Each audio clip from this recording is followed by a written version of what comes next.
Hello दोस्तों, आपके अपनी YouTube channel Patel India education में स्वागत है। आज हम उपस्थित हुए हैं उन क्वेश्चनों को लेकर जो 2018 आपत्ति हाई कोर्ट में केस चल रहा है।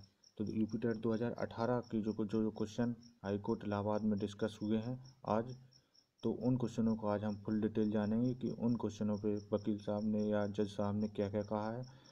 तो कौन कौन से क्वेश्चन हैं ये हम लोग जल्दी जल्दी जानते हैं।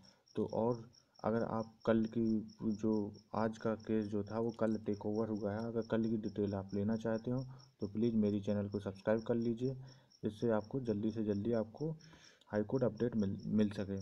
तो हम पहले क्वेश्चन जान लेते हैं कि कौन कौन से क्वेश्चन हैं और उन क्वेश्चनों पे जज साहब ने क्या क्या कहा है। तो सबसे पहले जो क्वेश्चन है वो लिखा है कि निम्न में से पुल्लिंग शब्द का चयन कीजिए। तो इसमें जो यूपीटी सॉरी जो फाइनल आंसर की आई थी उसमें दूसरा सही बताया गया था, बल्कि जो हाई कोर्ट में डिस्कशन के बाद देखिए इसमें सीधा सीधा लिखा है कि ये पखावज और पहिया ये दोनों taken taken to be correct, ये दोनों ऑप्शन सही हैं। तो इसमें मेरे ख्याल से जो हाई कोर्ट का जो फाइनल जजमेंट आएगा उसमें मेरे ख्याल से पहला पखावज और पहिया दोनों सही होना चाहिए।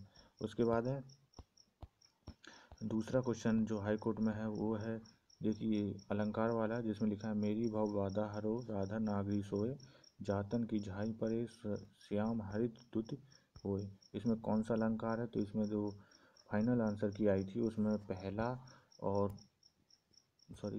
पहला और रूपक यानी श्लेष और रूपक अलंकार कहा गया था। लेकिन देखिए इलाहाबाद हाई कोर्ट में जो अभी डिस्कशन हुआ है उसमें देखिए लिखा है कि अन्योक्ति अलंकार। कौन सा सही माना है इन्होंने? अन्योक्ति अलंकार, क्योंकि इन्होंने जो डॉक्टर सत्यपाल तिवारी जी आए थे assistant professor of Allahabad university on the first day यानी 12 तारीख को जो हमारी सुनवाई हुई थी उसमें ये सत्यपाल तिवारी जी आए थे, उन्होंने अन्योक्ति अलंकार कहा था इस ऑप्शन नंबर 1। तो इन्होंने जो आपको बताया था तो वो मेरे ख्याल से दूसरा ही ऑप्शन सही होना चाहिए, अन्योक्ति अलंकार। उसके बाद जो तीसरा क्वेश्चन है वो है देखिए कौन सा स्वर हस्त नहीं है। तो जो यूपीटी के फाइनल आंसर की आई थी उसमें वो आंसर दिया गया था, बल्कि देखिए जो हाई कोर्ट में जजमेंट के द्वारा आया है उसमें सीधा सीधा लिखा है कि ऊ यानी बड़ा ऊ सेम इज नॉट मेंशन, तो ऊ is mention in place which is not place. तो देखिए इसमें क्या कहा गया है कि ये कल जो हमारी तारीख लगी है इसमें 10 तारीख कल जो 10 बजे टाइमिंग दी गई है कि expert secretary who is present today in court यानी इस क्वेश्चन को फिर से डिस्कस किया जाएगा कल 10 बजे, इसलिए क्वेश्चन कल के लिए पेंडिंग कर दिया है। और उसके बाद नेक्स्ट क्वेश्चन है कि देखिए ये वाला क्वेश्चन जिसमें लिखा है सामान्य मनुष्य के शरीर का ताप 37 डिग्री है, तो फ़ारेनहाइट के पैमाने में यह नाप होगा। तो जो फाइनल आंसर की आई है उसमें 98.6 फ़ारेनहाइट दिया है।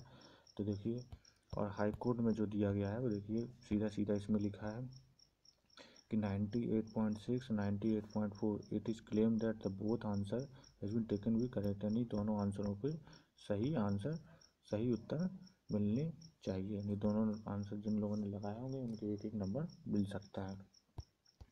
उसके बाद है नेक्स्ट क्वेश्चन है देखिए इनमें से कौन वर्तमान महिला आयोग का अध्यक्षा है। तो इसमें लिखा है कि रेखा शर्मा, जो सही भी है, लेकिन जो हाई कोर्ट के द्वारा सुनवाई द्वारा रिजल्ट आया उसमें देखिए लिखा है कि it is the out of syllabus and 1 mark should be awarded, 1 mark सभी को दिए जाएं।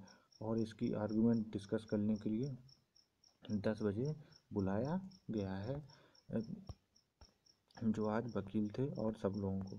तो इन क्वेश्चनों के जो कितने क्वेश्चन हो गए देख लीजिए, हम लोग गिन लेते हैं कितने क्वेश्चन हो गए। एक क्वेश्चन, उसके बाद दूसरा क्वेश्चन अन्योक्ति वाला अलंकार वाला, तीसरा क्वेश्चन हास्यस्वर वाला, और चौथा क्वेश्चन देखिए हो गया कौन सा, और मनुष्य का तापमान चौथा, और पांचवा क्वेश्चन है आउट ऑफ सिलेबस महिला। लेकिन एक क्वेश्चन और है जो उर्दू का है, देखिए उर्दू का भी है। तो उर्दू में जो फाइनल जजमेंट आया है उर्दू वालों के लिए मैं बता दूं, उसमें लिखा है कि उर्दू लैंग्वेज पेपर शुड में टू 1 मार्क विदाउट एक्सप्लेनेशन, यानी उर्दू में जो एक क्वेश्चन को गलत माना है उसमें 1 नंबर उर्दू वालों को सबको दिए जाएंगे। कल उसका कोई डिस्कशन नहीं होगा, 1 नंबर उनके पक्के बढ़ाना है। तो जो कल सुबह 10 बजे केस चालू होगा उसकी देखिए नेक्स्ट डेट जो लगी है वो कल, कोर्ट अपडेट जो लगी है वो नेक्स्ट कल लगी है। और मेरे ख्याल से इसमें सभी लोगों के 3 से 4 नंबर उम्मीद है कि बढ़ने चाहिए। तो तो ये क्वेश्चन आप जान ही गए होंगे। तो आज हाई कोर्ट में जो भी है उसका मैं पिछले वीडियो डाल चुका हूँ, इसलिए अब ये ऑर्डर आया था तो इसलिए मैंने सोचा ये आपको अपडेट कर दूँ कि क्या क्या ऑर्डर में आपका किस किस क्वेश्चन को लिया गया है। और अगर आप इसी तरह की न्यूज लेना चाहते हैं हाई कोर्ट से अपडेटेड और किसी अन्य संबंधित, तो मेरी यूट्यूब चैनल से जुड़ जाइए। और अगर आप अध्यापक भर्ती परीक्षा की तैयारी कर रहे हैं तो आप मेरी यूट्यूब चैनल को सब्सक्राइब कर लीजिए और बेल आइकन को दबा दीजिए, जिससे आपको अध्यापक भर्ती परीक्षा से संबंधित जितने भी नोट्स हैं सब्जेक्टों को वो आपको प्रोवाइड होते रहें। और मॉक टेस्ट हम लोग तैयार कर रहे हैं तो वो भी आपको मॉक टेस्ट प्रोवाइड हो चुके हैं, जिससे आप अच्छे से अच्छे स्कोर कर सकें। तो इस वीडियो में इतना ही, धन्यवाद।